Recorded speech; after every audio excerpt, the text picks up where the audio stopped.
I welcome everybody to the special speaking series arranged by Akil Autism Foundation.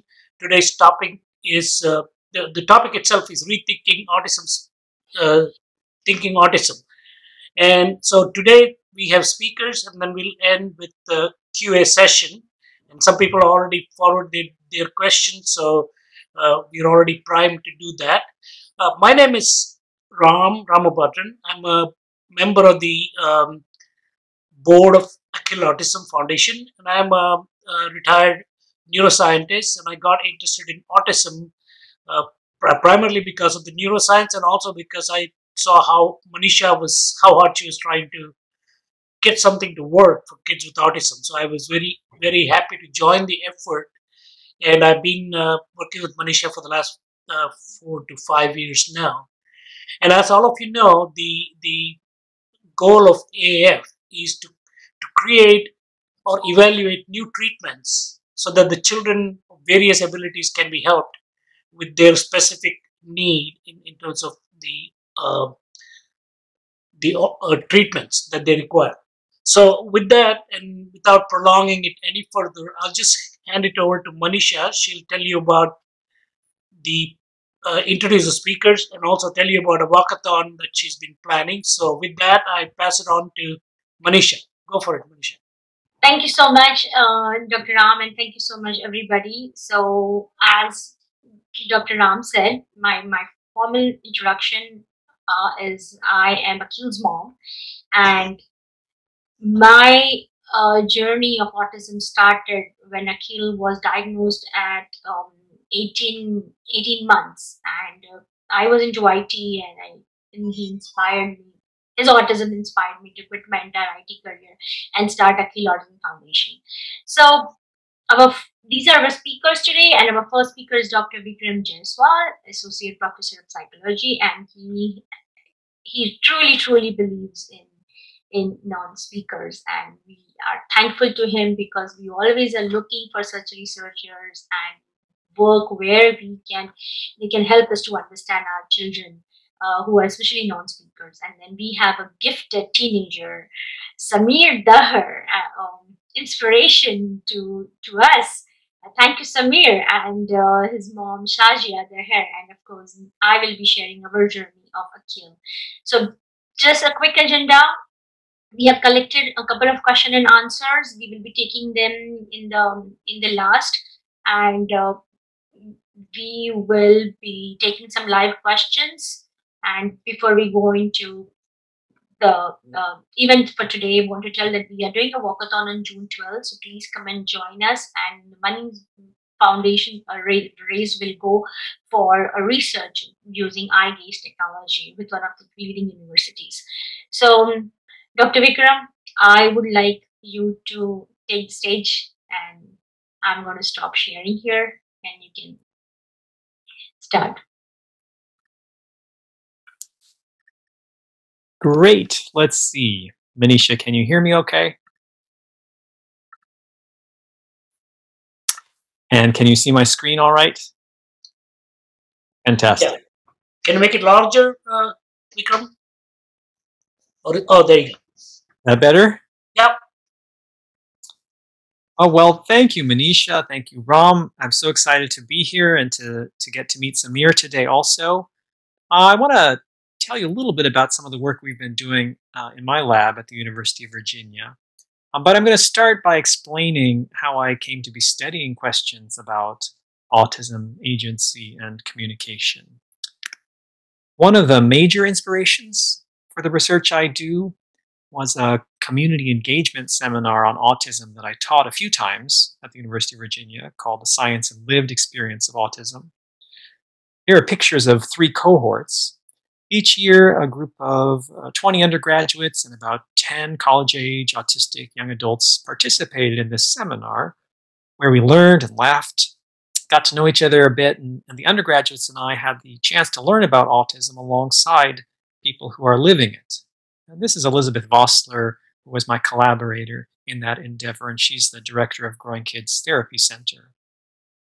Well, my experience teaching the science and lived experience of autism really led me to question a lot of the conventional scientific wisdom about autism and shaped my research program in a number of ways. For example, one topic that was raised repeatedly by the autistic students concerned their desire for social connection, which, of course, mainstream autism science suggests is not something that autistic people are supposed to experience. But that's not what I'm going to talk about today. I've told you that our community partners in this seminar were college-age autistic folks, but what I didn't tell you is that they're also non-speaking autistic people. So about 30% of autistic people cannot communicate effectively using speech. This includes folks who don't say anything, individuals who might repeat back words and phrases, some people who can talk a bit. Non-speaking autistic folks, they do communicate effectively in a lot of ways, like body language and so on, but they cannot communicate effectively using speech. So they can't readily share information, thoughts, beliefs, memories, and so on in a conventional language-based way. We don't know why. It's not because they lack the motivation to communicate. I don't think it has to do with cognitive limitations. I think that the most likely explanation has to do with the motor challenges that most non-speaking autistic people face, and which involve difficulties in planning and executing intentional movements. And if you think about it, speech is the finest of fine motor abilities. The vocal apparatus has to be coordinated perfectly to produce intelligible speech. Traditional approaches that attempt to provide non-speaking autistic people with access to communication are limited in a number of ways. One commonly used approach is called a picture exchange communication system, and you can see a picture or an example of it here. It involves laminated cards with icons or pictures that can be used for requesting things. So, for example, a picture of a cookie could be exchanged for an actual cookie. And the idea is that over several stages of training, the individual would learn to sequence icons to be able to ask questions or to make comments. Unfortunately, however, very few individuals actually progress beyond the requesting stage. And even if they do, this communication system is obviously limited in that the vocabulary is chosen by someone else. I should mention that PECS-like systems have also been created for tablets and iPads, but they have many of the same limitations. Verbally based interventions are also common. Here, one underlying assumption seems to be that lack of speech is caused by reduced levels of motivation to communicate. It's a perspective that I don't share, but the idea in these verbally based interventions is that they might use motivating objects to encourage kids to speak. So if the kid wants a cookie, they have to make an approximation to the word cookie. Turns out that this is also not effective for most non-speaking autistic folks. In fact, a recent review of the only 2 randomized controlled trials that have focused on communication interventions for non-speaking autistic kids concluded that neither of the interventions resulted in maintained improvements in spoken or nonverbal communication in most children. So most non-speaking autistic kids and adults are never provided access to an effective form of language-based communication, despite undergoing years, in some cases decades, of interventions like those I've just described. So I said that this group of non-speaking autistic students participated in the university seminar I was teaching, and that we discussed autism among many other things with them. How did these discussions take place? Well, these folks all communicate in writing. They have learned over the course of many years and guided by parents and professionals to point to letters on an alphabet board, also called a letter board, held vertically by a trained communication partner. And you can see in the bottom left-hand corner of this slide an example of a letter board. These individuals are all working on being able to type independently on a keyboard, but they're not there yet. So let me show you an example of what this looks like. This is a video of someone who was 22 years old at the time the video was taken, and she'd been learning to use a letterboard for about 6 years before the video was taken. She has limited ability to use speech, if you met her and introduced yourself, she might respond with a stock greeting and maybe her own name, but she would not be able to use speech to respond to a question like the one you'll see her respond to here. Have you ever experienced uncertainty? The other thing you should know is that even though she cannot use speech effectively to convey her thoughts, she's reached a point in her practice of this communication method where she actually calls out the letters verbally before she points to them, and sometimes she'll say a word after she's touched all the letters in that word. So she's wearing a camera that allows us to record her movements from her perspective.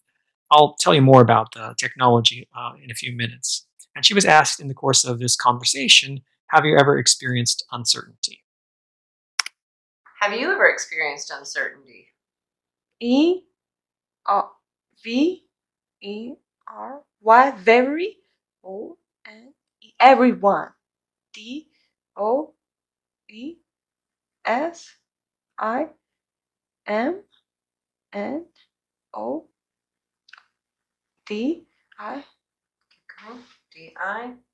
F-F-E-R-E-N-T.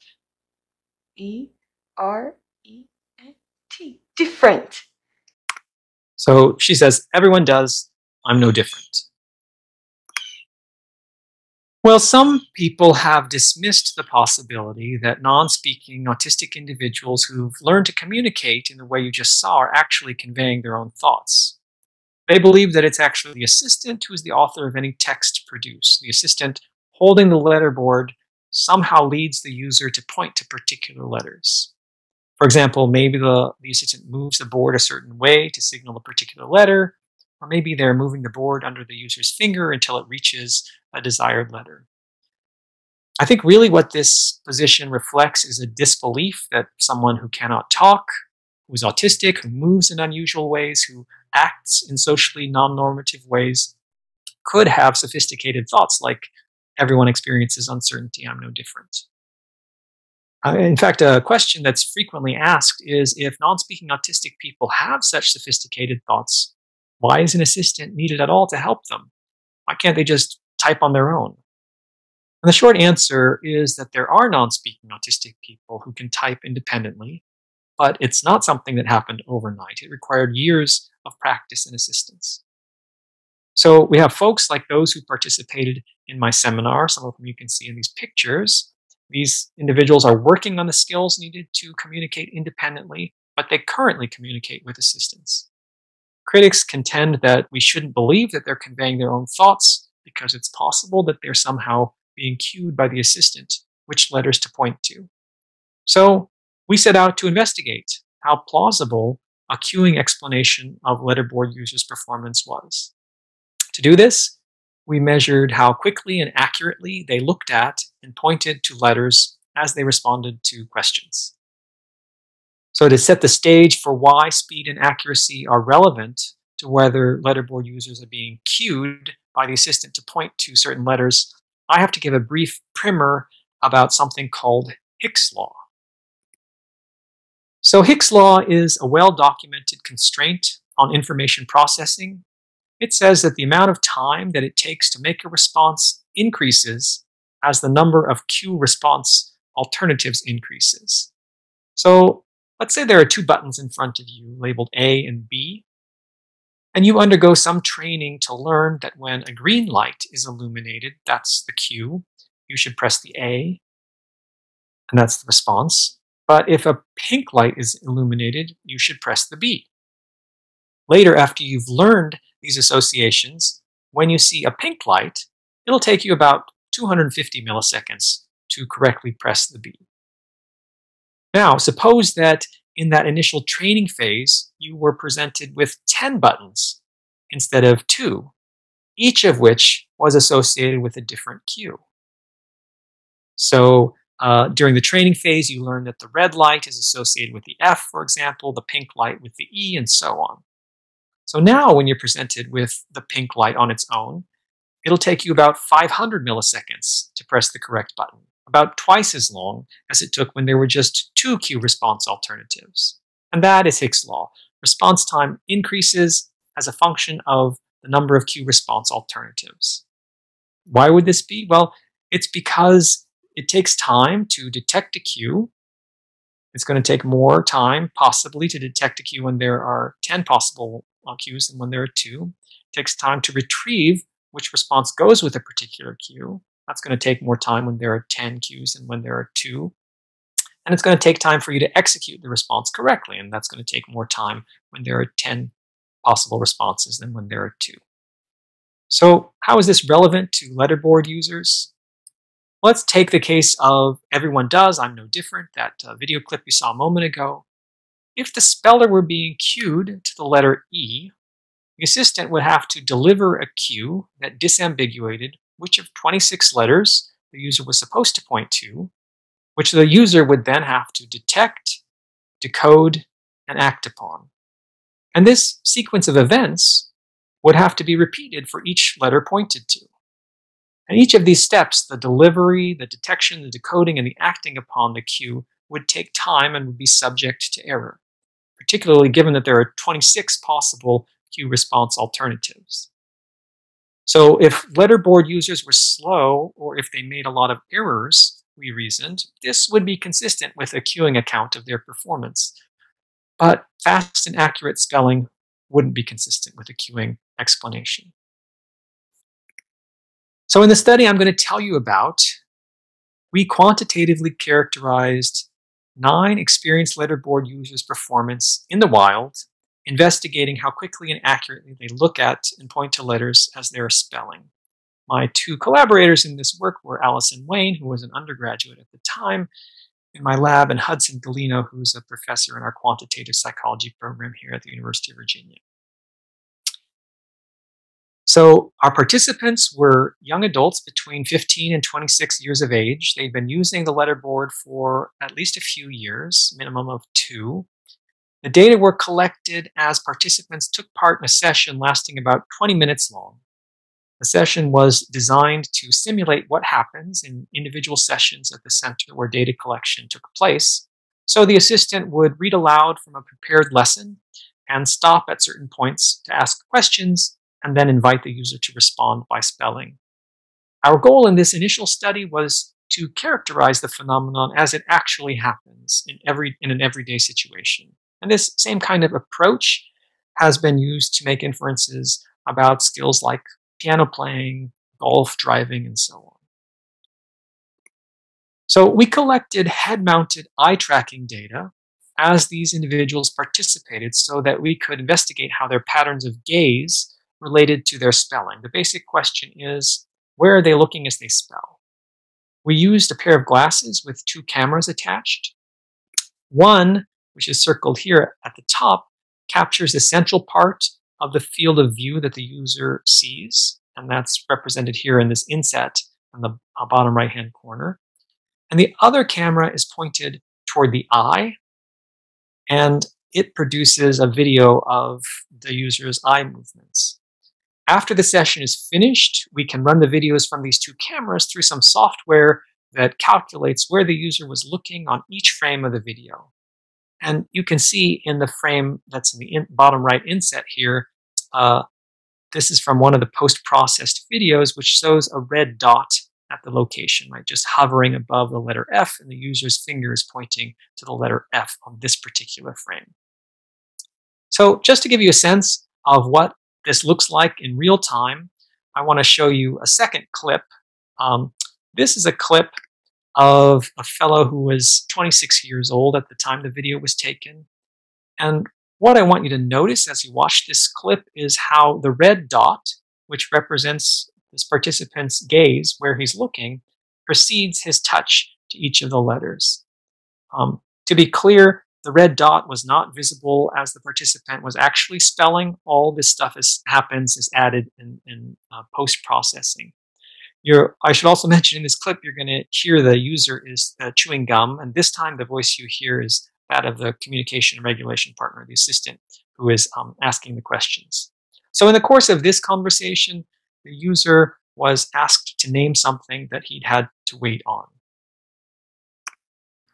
W-A-I-T-I-N-G,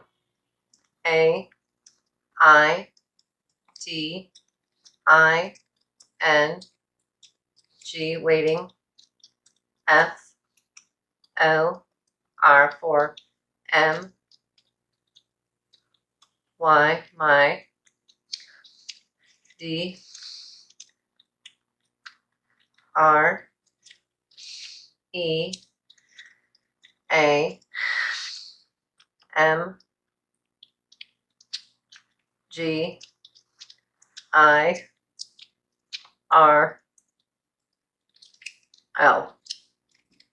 Waiting for my dream girl. So he says, waiting for my dream girl. It's always a little tricky to show a video over Zoom where the audio and the video might not sync, but the clips are also available from the paper, which is freely available. So from these videos, research assistants can code frame by frame to identify what letters are pointed to and when, and what letters are looked at and when. I'm going to give you an abbreviated presentation of the data. The full data, of course, are available in the paper. Let me tell you first about the pointing data. So over the course of this 20-minute session, participants spelled answers to 24 questions, and in doing so, they pointed to, on average, over 300 letters. Over 90% of the letters they pointed to were correct in the context of what they were spelling, so they rarely made spelling mistakes. And in terms of timing, how long it took participants to point to successive letters in a correctly spelled word, like how long did it take the user to finish his point to the letter L here and get his finger to the letter I, it was about 1 letter per second. So participants were very accurate, and they're moving along at a pretty fast clip. Turning to the eye tracking data, we can ask how often participants looked at letters before pointing to them. So you can see here in the frame on the left, the red dot is on the letter L. That means the user was looking at the letter L. In the middle frame, you can see that the red dot is on the letter I. That means the user is looking at the letter I. And the finger has not yet caught up to the letter I, but in the last frame, you can see that both the finger and the red dot are on the letter I. So if participants were just holding out their finger as the assistant moved the board beneath it, you wouldn't expect that they'd look at letters before their finger made contact with them. But, in fact, our data showed that the average percentage of letters that were looked at before being pointed to was over 70%. Another question we can ask is, when participants looked at a letter before pointing to it, as in the case that you see on the screen now, how much time was there between the end of the point to one letter and the beginning of the look to the next letter?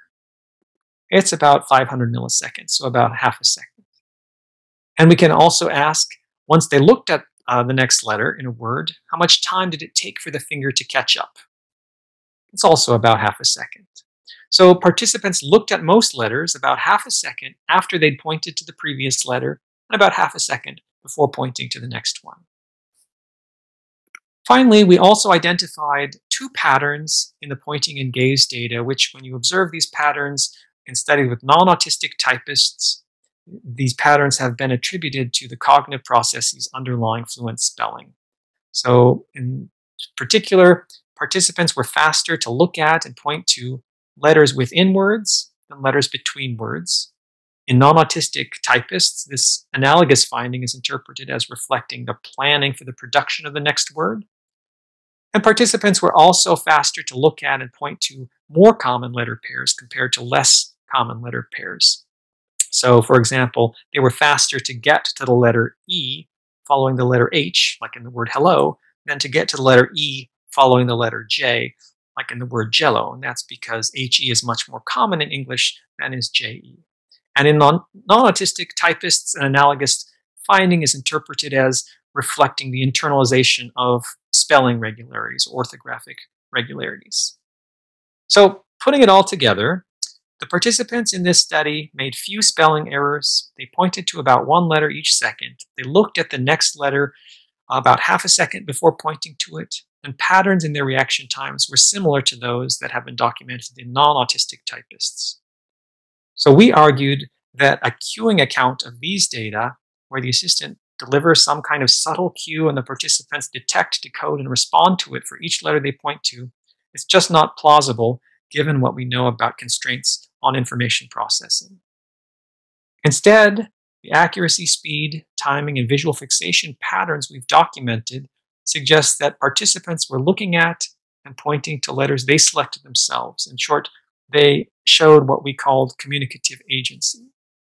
And these findings are consistent with what you'd expect if participants were conveying their own thoughts. For these participants, the letterboard is an effective method of communication. It enables them to share information in a way that other methods that they've tried for years and sometimes decades have not. It's effective in that it gives them access to educational, social, and community opportunities they would not otherwise have. I need to be clear that we're not making claims about everyone. This for sure was a unique sample of experienced letterboard users, so I'm not claiming that all non-speaking autistic folks can learn to convey their thoughts through using this particular method. But our findings demonstrate that the blanket dismissal of assisted autistic communication is unwarranted. Well, there's much more work to be done, of course. Some of the things my group is working on in collaboration with autistic folks and their families include investigating questions about the development of literacy in non-speaking autistic folks. That's thanks to generous funding from the Akil Autism Foundation. And another project done in collaboration with folks at the University of Calgary is looking at how augmented reality might be used to support communication, education, and inclusion for non-speaking people. So let me just conclude by returning to the seminar I taught at the University of Virginia that helped to inspire this work. As we learn more about autism, particularly from autistic people themselves, I think we're also learning how little we understand about it, and that many of our assumptions about autistic people are wrong. I want to be sure to thank all of the folks who participated in the work and all of the research assistants who helped to code the data, and I want to thank you for your attention. So I'll stop there, and I'm happy to answer questions later on. Manisha, if that works, or now, whatever works for you. We will be taking the questions later. So, Okay. Vikram, Jaswal, thank you so much. You have highlighted such important pointers with the proper research, and mothers like us and parents like us, the believing people, all these people are trying to convince the world that yes, literacy is possible. And with that, I would like to invite Samir and Sajia, because Samir is one of the gifted individual with autism, and he is also an advocate for autism, self-advocate. So I'm going to start his presentation. Just going to share my screen and start the presentation. Anybody have any questions for Samir? Please post it on the chat, so he will have time to answer. And here is Samir. So I'm going to. Hello, everyone in Internet land. So happy to be here and to be a part of this community of learners in the rapid prompting method. Having met Sona and Erica many years ago, I feel privileged to have learned from them and to have progressed to the point of being able to communicate today. I feel privileged to be able to share my story with you.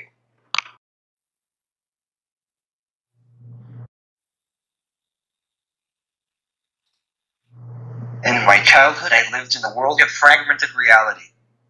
My asynchronous auditory faculties had me cowering in fear, as the high-frequency sounds that I heard gave me physical pain. I never heard my parents' conversations with me, and I had no desire to listen. Therefore, to drown out the discomfort, I focused on the visuals of colors and light in my surroundings. I studied the movements of the ceiling fan, my shadow, and how they changed. I found the minute hand of the wall clock was predictable and safe. I became fascinated with patterns. I developed my own sensory language that no one understood.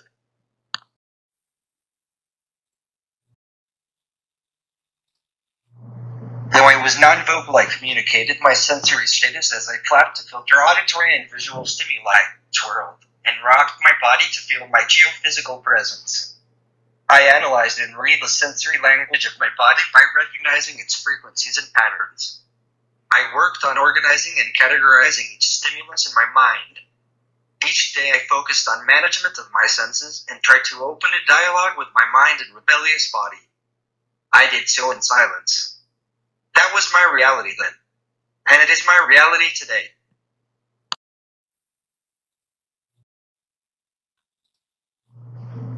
Certainly, I could think and observe as a child before formal teaching. However, it was not until I practiced my mental selection or choice making in RPM sessions did I learn to use my memory effectively. Before communication, I lived a reactionary existence to a superposition of stimuli. Information from my environment flowed like a river, all at once, overwhelming me, and there was no direction, point of reference, or passage of time. It was impossible to focus, drowning in this river. I simply existed. My universe was born as I learned through RPM. I learned to use my senses to focus and to bring meaning to my existence. Quanta or packets of information became encoded in my mind in a sensory interface system of pattern recognition. Concepts like hot and cold, black and white were taught to become distinct words with associated sensory phenomena. These associations and connections built a network of ideas and information which in turn created neural connections which grew in my mind. I learned to comprehend the environmental noise as I was introduced to phonics, grammar, creative writing, and math. It is still difficult trying to hear spoken language, but I have better practice discerning my auditory environment. I am educated now, and I can read, comprehend, and process information in my own way.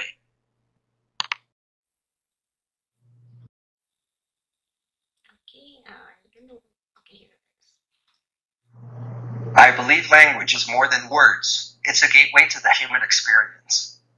We have to realize in autism our movements and sounds are a language of their own. Universal modalities of non-vocal language exist in the natural world like the honeybee dance, the quorum scenting of bacteria and bioluminescence, and pheromone identification in animals. Why is it so hard to believe we as human beings can also use a sensory language?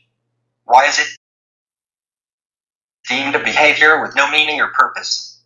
Our neurodiversity has potential in defining our future. Our complex birthright has given us unique abilities. But we need accommodation, affirmation, and understanding. Our sensory language must be recognized and our communication supported. We must be educated in accordance with our potential and our neurology. We must not be institutionalized or put in group homes simply because we are deemed to be or labeled low-functioning and nonverbal. We must be given the basic human rights of determination and communication. There is much work to be done. Thank you for listening. So, thank you, Samir. Thank you so much. And Shazia, thank you so much. We have the questions and which we will discuss later. And now I would like to take the stage to myself and talk our journey with Akil. So Akil, I am, as I said, I'm Akil's mom. And with Akil, we presumed competence. And I will be sharing with our personal journey and how we got him into college. And it was so difficult for the college not accepting his mode of communication, but how with some partial homeschooling options, we were able to collect some of the transcripts, and not only that, how when he got accepted into college, how we were able to digitize his education. So here is Akil, 20 years old now, and he's our misunderstood hero. Till 11 years of age, we he was completely non-verbal. We started our journey with very strong belief in behavior modification, but very quickly it was shown that it was not working for him. And in spite of going to the best schools of ABA, verbal behavior, surrounded by BCBAs, till 11 years of age, we were told he doesn't know his letters, numbers, colors. And at the age of 11, he broke his silence using an iPad. And today, Akil is an undergraduate student taking an associate science degree in Rowan College of South Jersey. He has finished almost 21 hours of college education with the credit courses. He came in our life as a healthy baby. We started with early intervention, and very quickly we changed our perspective from autism, from behavior to biomedical perspective. And as we did everything, from speech therapy, occupational therapy, whatever was available in the mainstream, whatever they asked, 30 hours or 40 hours of ABA with a lot of speech and OT. But in spite of that, 11 years of age, Akhil was very hyper, and when he broke his silence, he brought in the concept of mind and body disconnect, as school introduced us to that concept, and school introduced him to typing, and we were constantly talking about mind and body in the house, and we were constantly learning about it. That time Akhil made a very strong statement through typing, saying, I cannot see my body in my mind. We also saw some of the savant skills, and with that we were able to participate in one of the research by Dr. Deepak Chopra, where he named him a genius. And when Dr. Deepak Chopra asked Akhil, what should we do, what are your ideas, and he said, you should study the science of mind. Since then, Akhil has not stopped, and he has been expressing, and we're thankful to methods like rapid prompting method. This was the first independent approach skill. Like we can say that Akhil, nobody was holding the board, because we were constantly trying to convince the school and constantly telling, yes, this intervention work, and this method works, and Akhil, these are Akhil's thoughts. And just because I was not now no longer holding the board, and the board was down flat, there was some belief system going on. So we transitioned him from letter board to to um to iPad, and using some of the neurosensory motor reflex integration work, we were able to see that he was able to control himself much better. And then came the COVID times, where he got accepted into college, and everything was online. School was online, college education was online, and we saw that Keel was started to use some of the mouse and the keyboard, and especially the mouse and the pointing was getting much better. So we took, and he was answering some questions on the Google Slides. So we took that advantage of that, and we started bringing in different tools like Jamboard, GeoGebra, Nearpod, and Whiteboard, and Google Slides into his academic education. And we took the entire college topics and started using putting digital lesson plans. So this is one of the example of a probability where he is doing it on Jamboard. So this is the probability question, and this is a lesson plan. Like we used to first make the lesson plans for RPM, we started using this lesson plans, digital lesson plans. And I saw that while we were doing the Jamboard, it was still very limited, because I had to make these options ready for him. So to bring that more independence, that how we can show that he can independently solve and clicking more independent skills, we started to use something called as graspable math. And here's an example where we again created many digital lesson plans, and it is like a very gestural approach, like all this math components are like stories to them. And here's an example where I no longer had to create very extensive lesson plans for him, but just put an algebraic equation, and Akhil would select those step by step approach, and the software would then do it. If he's not doing it correctly, it will not move ahead. So this is one of the examples of graspable math. This is an example where now we had Jamboard, graspable math, GeoGebra, all this platform. So there is another tool called Nearpod, where you can just put all the lesson plans on the Nearpod. And this is an example of a Nearpod where instead of typing the answers, the children can now point. This is one of the matching examples. This, and it can also have filling the blanks, it can have a quiz. So all of digital lesson plans were already created, and while the teacher was teaching him online, the home tutor was teaching him online, we have used the digital plans, and that has helped Akhil to kick off his more independent skills. So through Akhil Autism Foundation, we are now looking into bringing more digital transformation, not in the field of research and collaborating with researchers like Dr. Vikram Jaiswal, but also collaborating with some of the academic learners, or bringing even a virtual horticulture program, and even coaching parents that yes, these children, individuals can be literate, and they can be exposed to all the academic age appropriate, and also we are trying to bring STEM based projects for autism. So here we are with the Brave Academy. We will be very soon launching something called as an online hub. This will be a great opportunity for the homeschoolers and anybody who would like to pick up their strengths and take those courses, collect some, hopefully create some credits, and we are in talking with them. We might even launch a small pilot study. So stay tuned. And again, now I think I have some questions which I will invite Dr. Vikram Jaiswal to answer some of the questions which are here. Sure. Thank you, Manisha, and thank you to Samir for your really fascinating and important perspectives. I really appreciated having the opportunity to hear about them.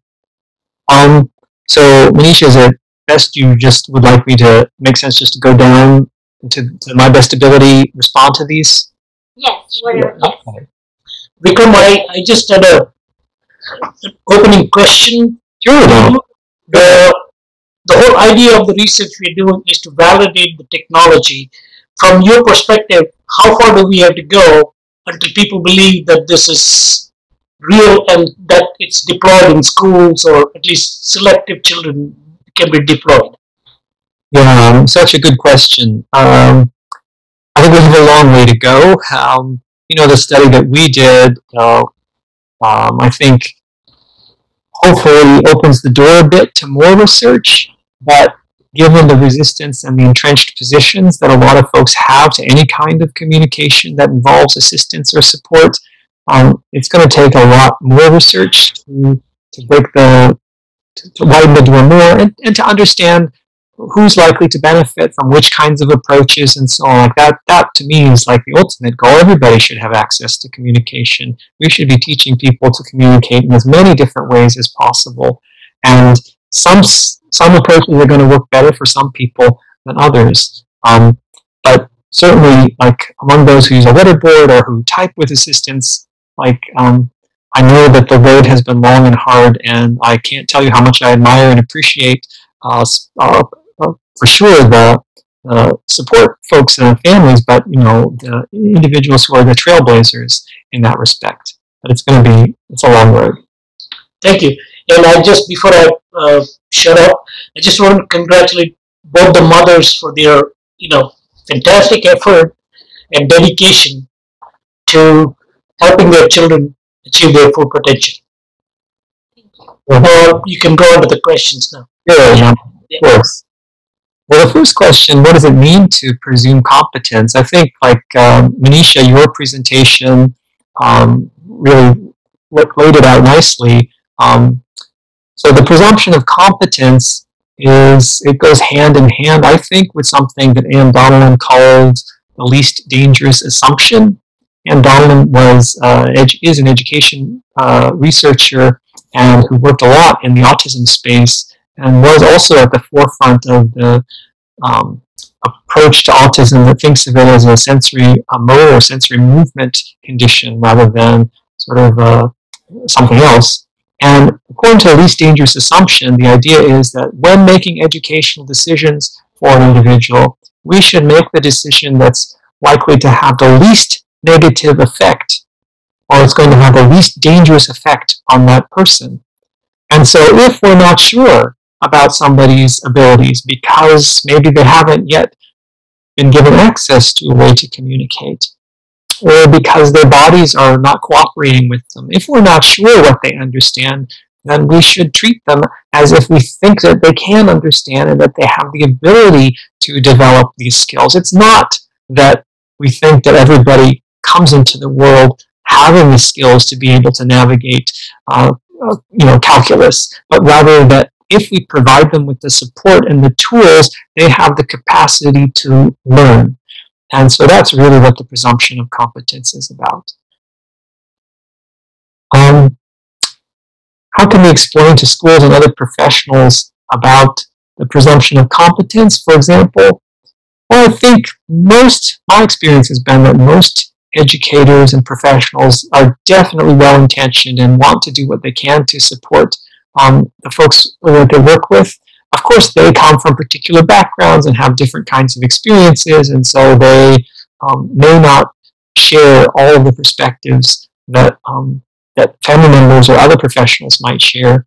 But I think, pointing out that, we can't possibly know what somebody's abilities are when we don't have any way yet to communicate with them or for them to be able to communicate with us. Like, that's just so, I think providing examples like that is just so important. And there are plenty of examples of folks who are gaining a way to access to communication, whether it's Akil or Samir or others, right? They sort of blew expectations out of the water.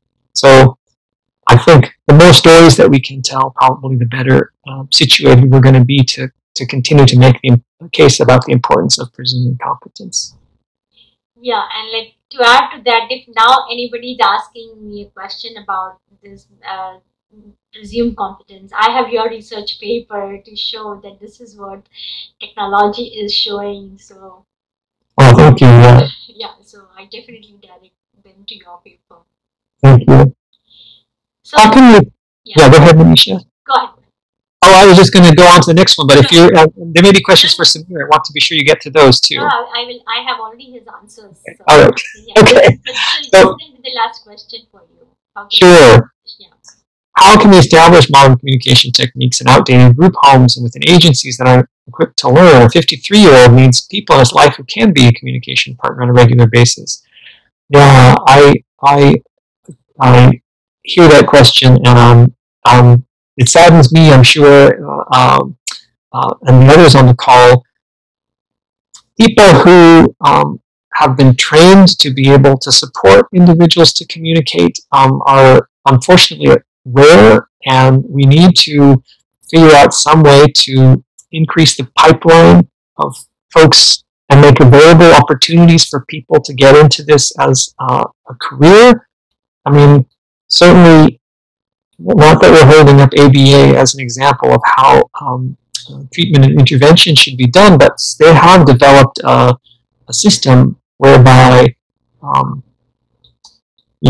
lots of folks get trained and then are certified in various ways, and it becomes an opportunity for a career. And unfortunately, that just hasn't yet happened probably because it's so new with it's newish. I guess I shouldn't say so new because it does have a history, but it's not yet been widely adopted. And hopefully, as more research is done, and as we break down some of the walls and misconceptions about assisted forms of communication, it will become a possible career path that people then would be more likely to take on. But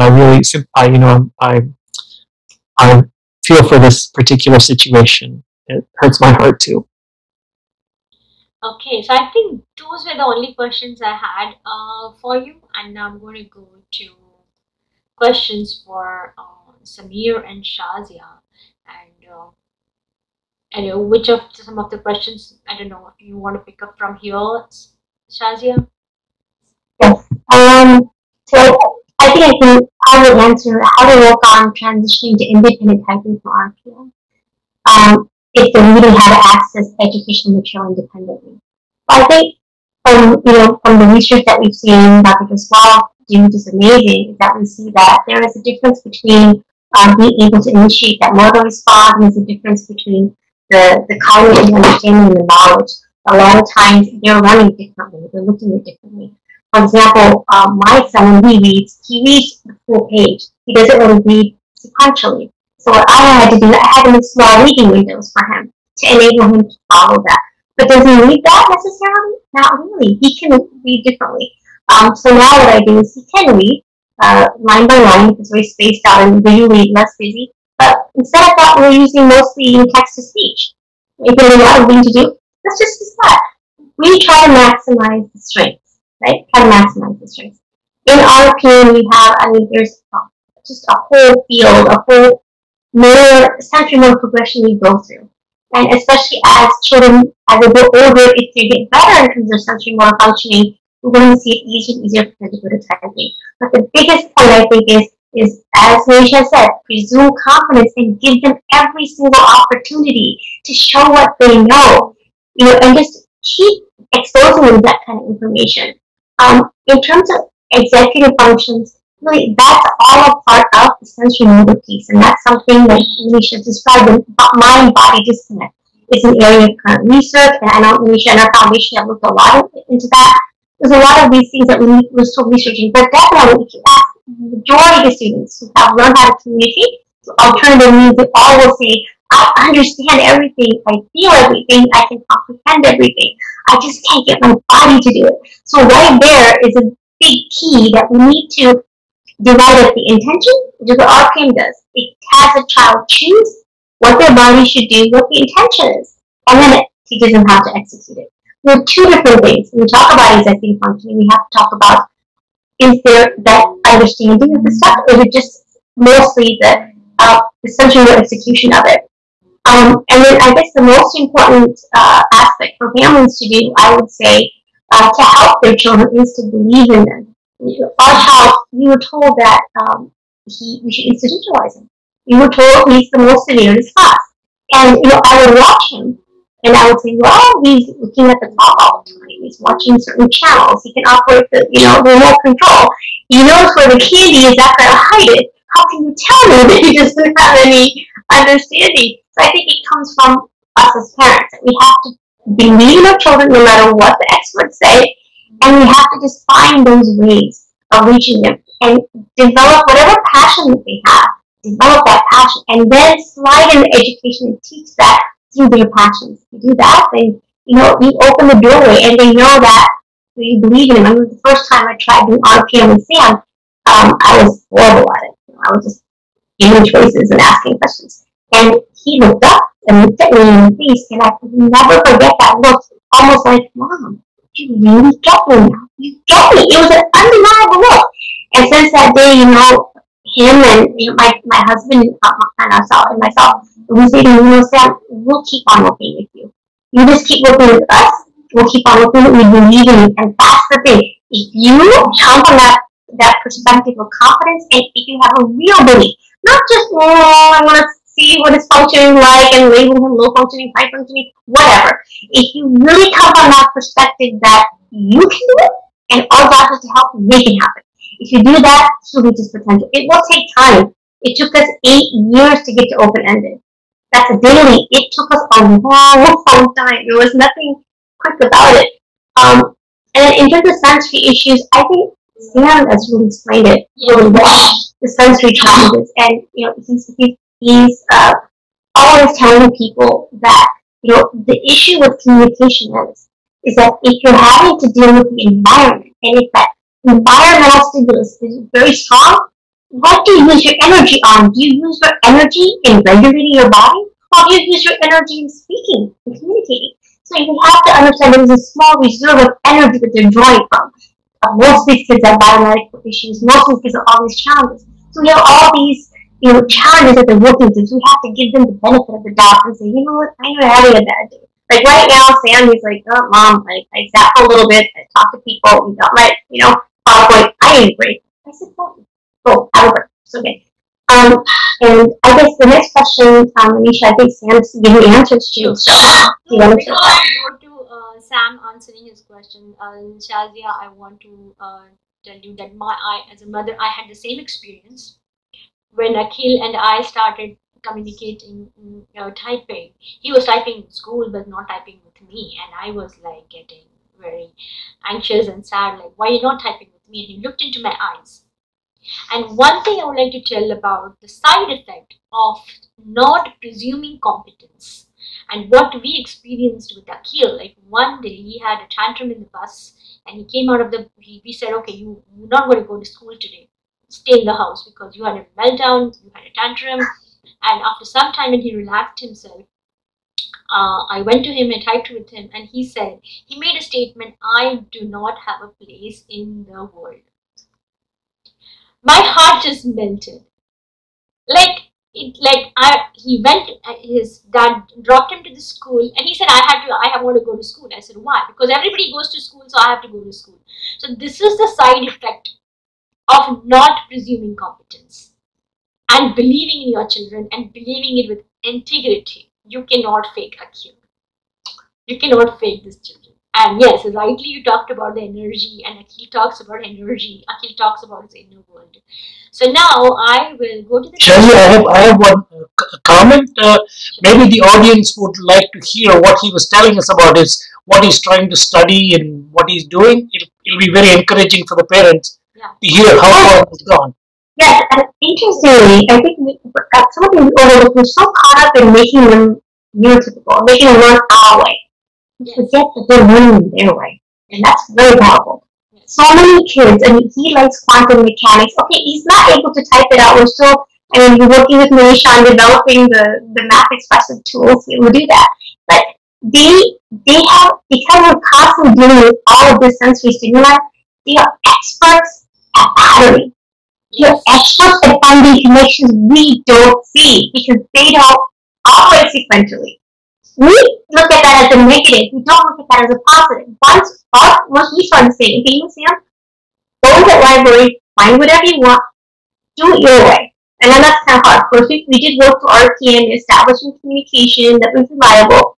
But then we said, do it your way. And so he says what his goal is, hopefully, with education, is to be able to explain the sensory motor challenges in a scientific way. And we described it as there are some quantum processes that are happening, and there is a delay in the transmission of sensory stimuli. He keeps telling it. Why do we have sensory breakdowns or meltdowns? It's because it's that cumulative neural feedback is coming in at once. It didn't come in bits and pieces like normally we would take it in, or sequentially, or in synchrony. It comes sometimes, like he described it here, as a river or a snapshot. So this is what they're dealing with. This is what he's constantly doing it. And because he's examined his world, he's interested in those fields like physics, and he has a very good understanding of that because he's lived it. So a lot of our kids, they have very unique niche types of passions. Some are interested in animals, some are interested in, you have to encourage that because that's where they'll excel. And that's where they're going to be able to really find meaningful careers and meaningful vocations too. So I'm going to play. Dr. Rami, have any more questions? No, I'm done. Okay. So this is what Samir has to answer about the sensory. In my experience, sensory data is chaotic. Sometimes it comes a snapshot and sometimes like an overwhelming river of sensation. When my processing is like a snapshot, I have to stop and put the pieces together. Observers of this phenomenon see me as frozen or non-compliant or idiotic. During sensory overload, cascades of sensory and emotional waves crash over me all at once. Cause and effect are blurred beyond recognition and there is no temporal order. Each time I am asked this question, it astounds me. In my life I have worked hard, and accumulated a body of evidence of my intellect. Initially I was thought to be unteachable. It was the online platform which leveled the playing field for me. I was making my way through self-designed projects and research study in my final years of high school, when I decided to try for college. I graduated from Ohio Virtual Academy. I submitted a portfolio of my projects and I took placement test by remote means to get into community college. I am independently typing and taking courses online. My mother helps in regulation and keeping me on task. She is my campus aide and communication partner. My college uses Flipgrid and Zoom as remote platforms to attend class. I take my tests online and I have accommodations like extended time and supports through disability services. Okay, so I think that's it. And then Each time I am asked yeah, I think I just have these open questions, which I think anybody want to pick up, or I think that's it. We have today. I don't know. We are Facebooking live and. Manisha, you need to speak up a little bit. You're not audible. Okay, am I okay now? Better. Yeah. Okay. So I think those were my just questions, and I don't have many more questions.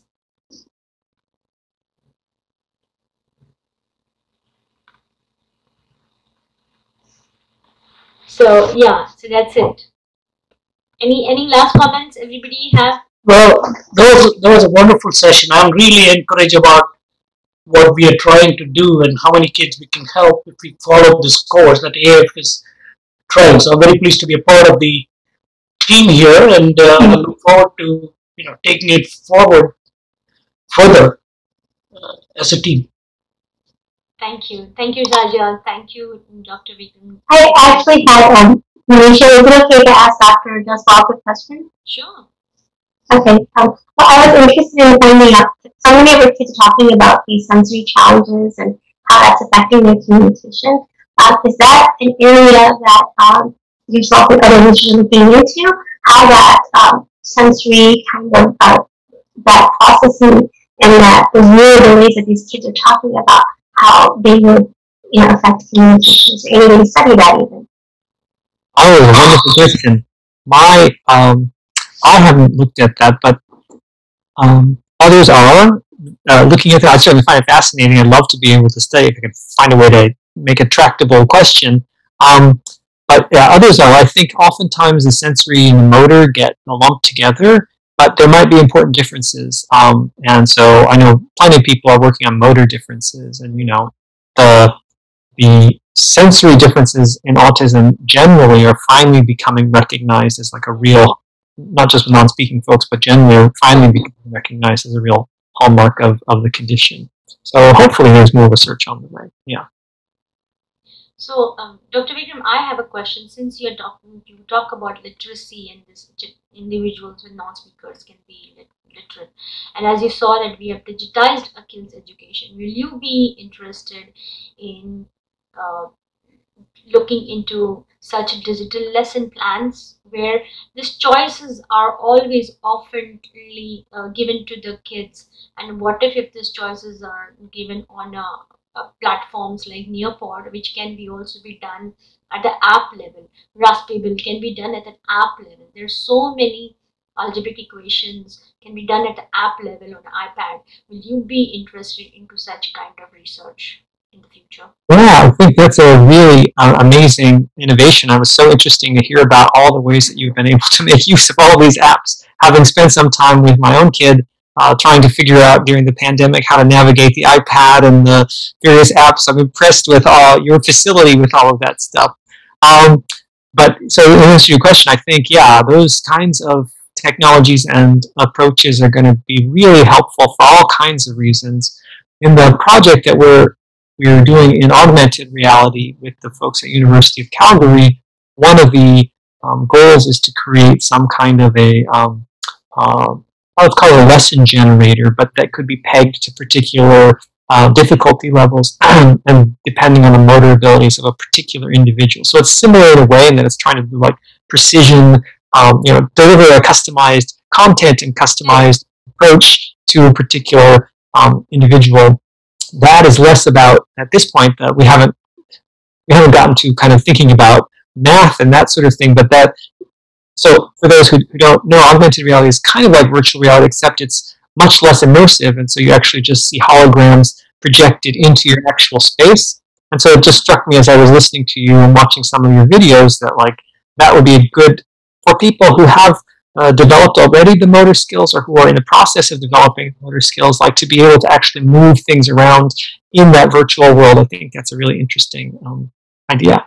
Yeah, and there are platforms. There are platforms on algebra where universities are using that platform to bring those digital lesson plans even to the neurotypical society. So it will be very interesting to explore that, and we would love to bring you that project when you are ready to take up another project. Yeah. But I want to thank you everybody here again, and please join in for our walkathon. It will be in person as well as it will be virtual. So support our research so we can fund projects like Dr. Vikram Jaiswal is doing. And the another eye gauge technology is related to sensory motor. I would say not exactly, but we would like to bring in those research too. Yes. So thank you so much. That's what I have today. Well, thanks a lot. It was so nice to get a chance to hear from you. Thank you. Thank you, Manisha. I really appreciate it. Thank you. Really enjoyed it. All right. Bye bye. Bye. See you.